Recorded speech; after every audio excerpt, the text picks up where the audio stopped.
Hello friends, welcome back to my channel SSC exam academy. दोस्तों, मैं आज आपके लिए इस वीडियो में लेकर आई हूँ 30 इंपॉर्टेंट क्वेश्चन जो कि मैंने बहुत ही सिलेक्टेड लिए हैं और आपके हर एग्ज़ाम के लिए इम्पोर्टेंट रहने वाले हैं। फिर आप चाहे किसी भी एग्ज़ाम की तैयारी कर रहे हो, ये सभी के लिए इम्पोर्टेंट है। ठीक है दोस्तों, और मैंने यहाँ पे कोई भी ऑप्शन नहीं लिया है, मैंने डायरेक्ट आपके लिए क्वेश्चन और आंसर लिए हैं। इससे आपका टाइम वेस्ट नहीं होगा, हम जल्दी जल्दी ज़्यादा से ज़्यादा क्वेश्चंस कर सकते हैं और उनसे रिलेटेड इन्फॉर्मेशन ले सकते हैं, क्योंकि आपसे एग्ज़ाम में कुछ भी पूछा जा सकता है। आपको हर क्वेश्चन के बारे में, हर चीज़ के बारे में फुल इन्फॉर्मेशन होना ज़रूरी है। ठीक है दोस्तों, और आपको वीडियो अच्छी लगे तो वीडियो को लाइक कीजिएगा और चैनल को सब्सक्राइब कीजिएगा। तो हम बिना टाइम वेस्ट करे आज की वीडियो स्टार्ट करते हैं। तो जो हमारा फर्स्ट क्वेश्चन है वो है, दिल्ली सल्तनत की दरबारी भाषा क्या थी? तो दिल्ली सल्तनत की दरबारी भाषा क्या थी? फ़ारसी थी। सेकंड है, महमूद गजनवी के भारत पर आक्रमण के समय भारत आए विद्वान अल बरूनी ने किस महत्वपूर्ण ग्रंथ की रचना की थी? ठीक है, तो किताब उल हिंद की, ठीक है, किताब उल हिंद की रचना किसने की थी? अल बरूनी ने की थी। ठीक है। थर्ड क्वेश्चन है, भारत के संविधान का कौन सा अनुच्छेद भारत के सर्वोच्च न्यायालय की रचना और उसे अधिकार क्षेत्र प्रदान करता है? तो अनुच्छेद 124। ठीक है, भारत के संविधान का अनुच्छेद 124 भारत के सर्वोच्च न्यायालय की संरचना और अधिकार क्षेत्र प्रदान करता है। फोर्थ क्वेश्चन है, राज्यसभा का सदस्य बनने के लिए न्यूनतम आयु कितनी है? तो वो कितनी है? 30 वर्ष है। ठीक है, राज्यसभा का सदस्य बनने के लिए न्यूनतम आयु हमें कितनी चाहिए होती है? 30 वर्ष चाहिए होती है। ठीक है। नेक्स्ट है, किसने मुगल साम्राज्य की राजधानी को आगरा से दिल्ली स्थानांतरित किया था?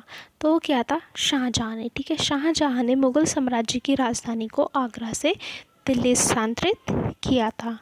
नेक्स्ट है, मुगल चित्रकारी किसके शासनकाल में पराकाष्ठा पर थी? तो ये थी जहांगीर के शासनकाल में। ठीक है, जहां मुगल चित्रकारी को स्वर्णकाल भी कहा जाता है। ठीक है, जो जहांगीर का शासन था उसको स्वर्णकाल भी कहा जाता था। ठीक है।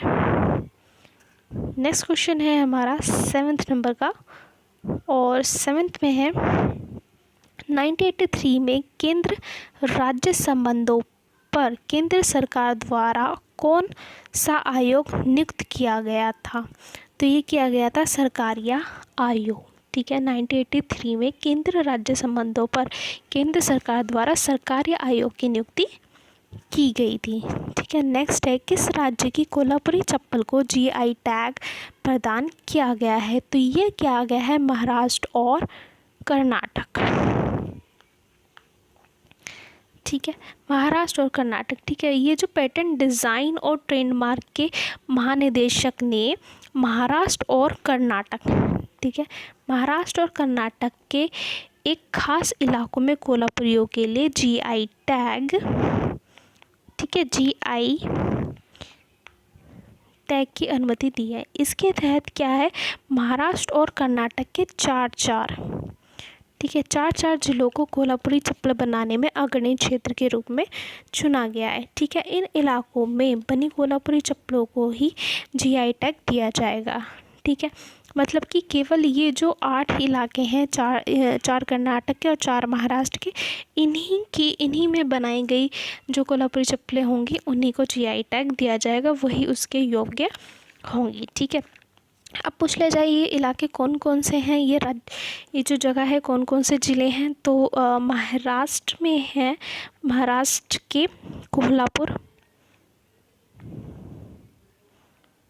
ठीक है, महाराष्ट्र के कोल्हापुर, सोलापुर, ठीक है, और कौन सा है? सांगली,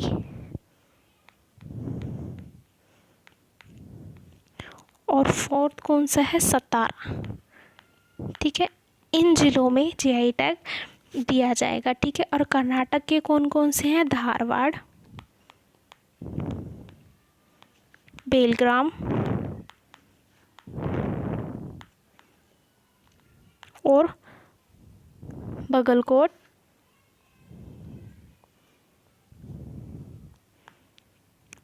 और फोर्थ है बीजापुर।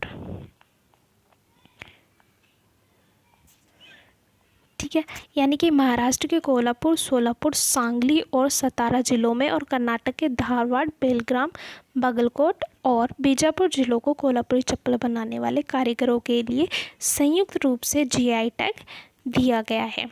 ठीक है, नेक्स्ट क्वेश्चन है हमारा 9th, इसमें है वर्ल्ड किल्स राइट इंडेक्स 2020 में भारत की रैंकिंग क्या थी? तो भारत की रैंकिंग रही है 113। ठीक है, ग्लोबल चाइल्ड राइट इंडेक्स 2020 में भारत का स्थान क्या रहा है? 113, और इसमें शीर्ष पर कौन रहा है?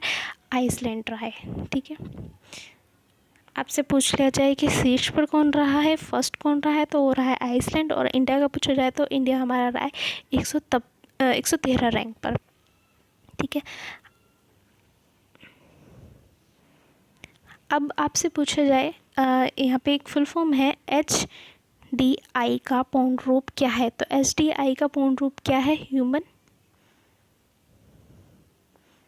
Development index. ठीक है, आपसे फुल फॉर्म भी पूछ ली जाती है, तो यहाँ पे पूर्ण रूप पूछा गया है HDI का, तो इसका पूर्ण रूप क्या होता है? Human development index. ठीक है, और ये इसमें क्या होता है? ह्यूमन डेवलपमेंट इंडेक्स में 189 देश होते हैं। ठीक है, इसमें शामिल होते हैं सूचकांक में। ठीक है, और इसका संकलन कौन संकलन करता है? ठीक है, संयुक्त राष्ट्र विकास कार्यक्रम UNDP। ठीक है, वार्षिक मानव विकास रिपोर्ट में 189 के देशों के मानव विकास सूचकांक ह्यूमन डेवलपमेंट इंडेक्स का संकलन करता है। नेक्स्ट है, किस राज्य के मुख्यमंत्री ने ग्राम दर्शन का शुभारंभ किया है? तो किसने किया है? हरियाणा किया है, हरियाणा ने किया है। ठीक है, हरियाणा के CM मनोहर लाल खट्टर कौन? ठीक है, कौन है हरियाणा के CM? मनोहर लाल खट्टर ने डिजिटल रूप से ग्राम दर्शन का शुभारंभ किया है। ठीक है, किसका किया है? ग्राम दर्शन का शुभारंभ किया है, और जो राज्य के 6197 ग्राम पंचायतों की विकास परियोजनाओं की डेटा तक पहुंच की अनुमति देगा। ठीक है, नेक्स्ट है,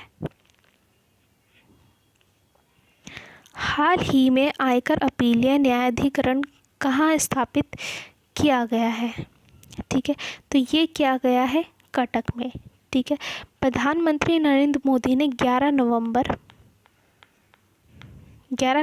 2020 को ओडिशा के कटक में, ठीक है, जो कटक कहाँ पर है? ये ओडिशा के कटक में आयकर अपीलीय न्यायाधिकरण भवन का उद्घाटन किया है। नेक्स्ट है, किस राज्य में हाल ही में प्रसिद्ध मांडू महोत्सव शुरू हुआ है? तो ये हुआ है मध्य प्रदेश में। ठीक है, और ये चला है 13 फ़रवरी से 15 फ़रवरी। ठीक है, ये 13 फरवरी से लेकर 15 फरवरी तक चला है। ठीक है, ये 3 दिवसीय प्रसिद्ध मांडू महोत्सव 13 फरवरी 2021 को मध्य प्रदेश, ठीक है, मध्य प्रदेश के धार जिले के ऐतिहासिक शहर मंडू में शुरू हुआ, और इस महोत्सव का समापन कब हुआ है? 15 अप्रैल 15 फरवरी को हुआ। ठीक है, और मध्य प्रदेश की राज्य सरकार प्राचीन मांडू शहर के प्रत्येक पहलू को दिखाने के लिए यह आयोजित किया जाता है। ठीक है, इसमें भोजन, संगीत, इतिहास और विरासत, कला और शिल्प आदि को शामिल किया है।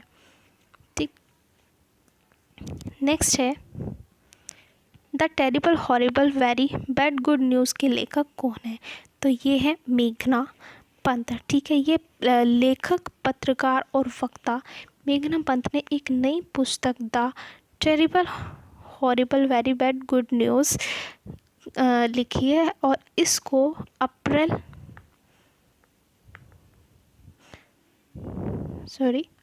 2021 में इसको 2021 में इसको रिलीज़ किया जाएगा। ठीक है। नेक्स्ट है, social media platform Facebook, Instagram, Twitter पर 500 मिलियन फॉलोअर्स का आंकड़ा छूने वाले विश्व के पहले खिलाड़ी कौन बने? तो ये बने क्रिस्टियानो रोनाल्डो। ठीक है, ये दुनिया के सबसे महंगे व शानदार फुटबॉलर क्रिस्टियानो रोनाल्डो ने एक बार फिर आंकड़ों खेल में बाजी मारी है। ठीक है, और इन्होंने क्या है 500 मिलियन फॉलोअर्स का आंकड़ा छूने वाले दुनिया के पहले खिलाड़ी बने हैं। ठीक है। नेक्स्ट क्वेश्चन है,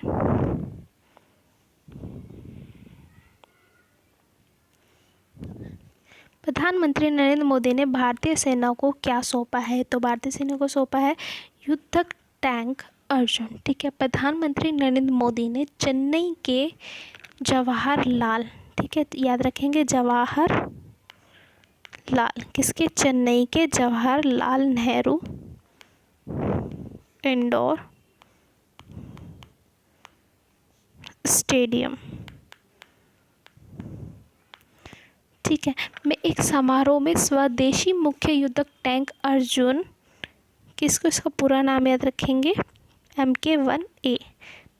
ठीक है, युद्धक टैंक अर्जुन MK-1A। ठीक है, आपसे कभी भी ऐसे ये सिर्फ खाली ये नाम भी दिया होगा कि कौन सा दिया है, तो आपको ये भी पूरा इसका नाम पता होना जरूरी है। तो पूरा नाम क्या है? युद्धक टैंक अर्जुन MK-1A। ठीक है, सेना को सौंप दिया है। ठीक है, थल सेना अध्यक्ष, ठीक है, जो हमारे थल सेना अध्यक्ष जनरल मनोज मुकुंद नरवणे ने रक्षा अनुसंधान विकास संगठन की इकाई चेन्नई स्थित लड़ाकू वाहन अनुसंधान एवं विकास प्रतिष्ठान द्वारा डिज़ाइन और विकसित टैंक का मॉडल प्राप्त किया है।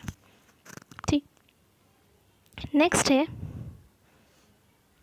हाल ही में एक्सिम बैंक ने किस देश को 400 मिलियन अमेरिकी डॉलर की देने की घोषणा की है? तो ये की है मालदीव को। ठीक है, भारतीय रिजर्व बैंक ने सूचित किया है कि मालदीव के ग्रेटर माले कनेक्टिविटी प्रोजेक्ट, ठीक है, को export import bank of India, ठीक है, यानी कि एक्सिम बैंक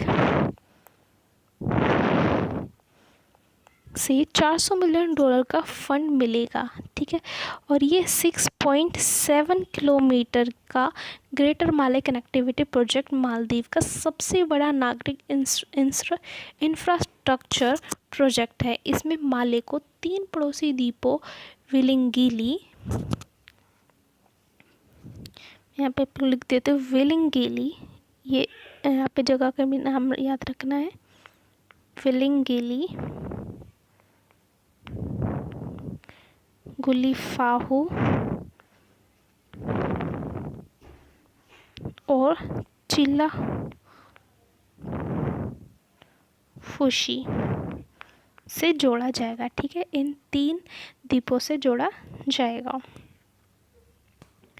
नेक्स्ट है, किस देश ने ह्यूमन इन स्पेस पॉलिसी 2021 के मसौदे की शुरुआत की है? तो ये किसने की है? भारत। सो दोस्तों एक क्वेश्चन स्किप हो गया है, पहले उसे देखेंगे। किस स्पेस एजेंसी ने निजी क्षेत्र के लिए उपग्रह परीक्षण केंद्र खोला है? तो ये खोला है इसरो ने खोला है। ठीक है, भारतीय अंतरिक्ष अनुसंधान संगठन इसरो ने अपने 50 साल के इतिहास में, ठीक है, कितने 50 साल के इतिहास में पहली बार अपने सैटेलाइट सेंटर को निजी कंपनियों के लिए खोला है। ठीक है, भारतीय स्टार्टअप्स के 2 सैटेलाइट स्पेस किड्स इंडिया और पिक्सल का इसरो के UR राव सैटेलाइट केंद्र में परीक्षण हुआ है। ठीक है, और आपसे पूछ लिया जाए कि इसरो का पूर्ण रूप क्या है, तो आपको पता होना चाहिए क्या है, इंडियन स्पेस रिसर्च ऑर्गेनाइजेशन। ठीक है, इसरो का फुल फॉर्म क्या है? इंडियन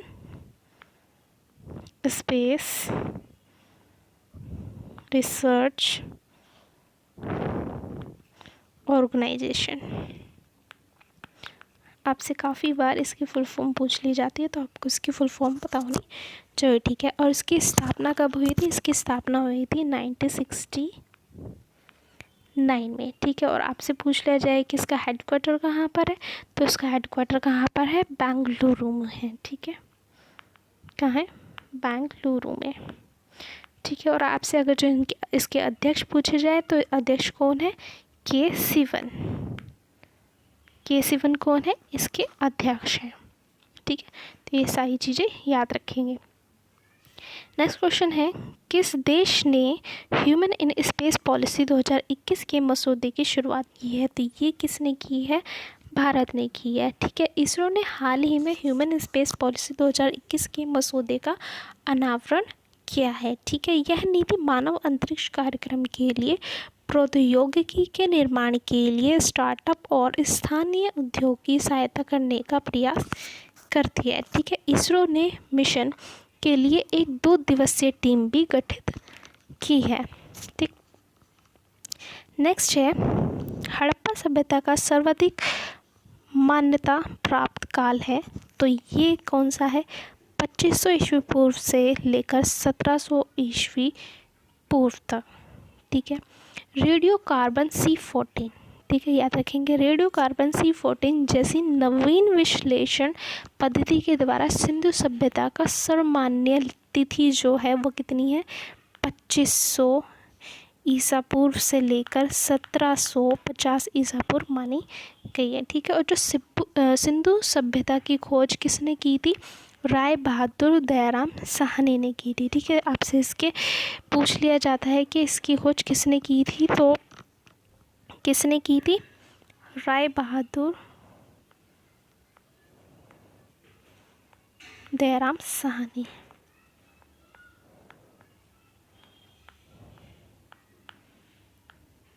इन्होंने सिंधु सभ्यता की खोज की थी, ठीक है। और सिंधु सभ्यता को प्रागैतिहासिक अथवा कांस्य युग भी कहा जाता है, ठीक है। आपसे पूछ लिया जाता है, ऑप्शन दिए जाते हैं, तो आप सिंधु सभ्यता को और क्या कहा जाता है, प्रागैतिहासिक और इसको कांस्य युग, ठीक है, कांस्य युग भी कहा जा सकता है, ठीक है। इस सभ्यता के मुख्य निवासी द्रविड़ एवं भूमध्य सागरीय थे, ठीक है। नेक्स्ट क्वेश्चन पे चलते हैं। नेक्स्ट क्वेश्चन है हमारा 21 और इसमें पूछा गया है, किसने बीजापुर में स्थित गोल गुंबज का निर्माण किया, जो विश्व का दूसरा बड़ा गुंबज है और अपने मरमरश्रावी गैलरी के लिए प्रसिद्ध है, तो वो कौन सा है, मोहम्मद आदिल शाह ने, ठीक है। बीजापुर का गोल गुंबज मोहम्मद आदिल शाह द्वारा बनाया गया था और यह इब्राहिम का पुत्र मोहम्मद आदिल शाह की याद में बनवाया गया था, ठीक है। और प्रसिद्ध मकबरे बना है जो विश्व का एक स्थापत्य आश्चर्य माना गया है, ठीक है, ये एक आश्चर्य माना गया है। नेक्स्ट है, किशन देव राय किसके समकालीन थे, ठीक है। तो किशन देव राय किसके समकालीन थे, बाबर के थे, ठीक। नेक्स्ट है, हरिहर एवं बुक्का ने जिस संत के प्रभाव में आकर विजयनगर राज्य की स्थापना की उसका नाम क्या था, तो उसका नाम क्या था, माधव विद्यारण्य, ठीक है। हरिहर और बुक्का दोनों ही विद्यारण्य नामक एक संत के प्रभाव में आए और उन्होंने 1336 में, ठीक है, कब, 1336 ईस्वी में विजयनगर साम्राज्य की स्थापना की थी, ठीक। नेक्स्ट है, विजयनगर बहमनी संघर्ष का आरंभ किसके शासनकाल में हुआ था, किसके शासनकाल में हुआ था, हरिहर एवं बुक्का के शासनकाल में। मीनाक्षी मंदिर कहाँ स्थित है, मीनाक्षी मंदिर स्थित है मदुरई में, ठीक है। मीनाक्षी मंदिर मदुरई का पुराना शहर 2500 वर्ष, ठीक है, याद रखेंगे, 2500 वर्ष से अधिक पुराना है, ठीक है। ये मंदिर क्या 2500 वर्ष से अधिक पुराना है। इसका निर्माण किसने करवाया था, पांड्यन, और ये आपसे पूछ लिया जाता है कई बार कि निर्माण किसने कराया, तो पांड्यन राजा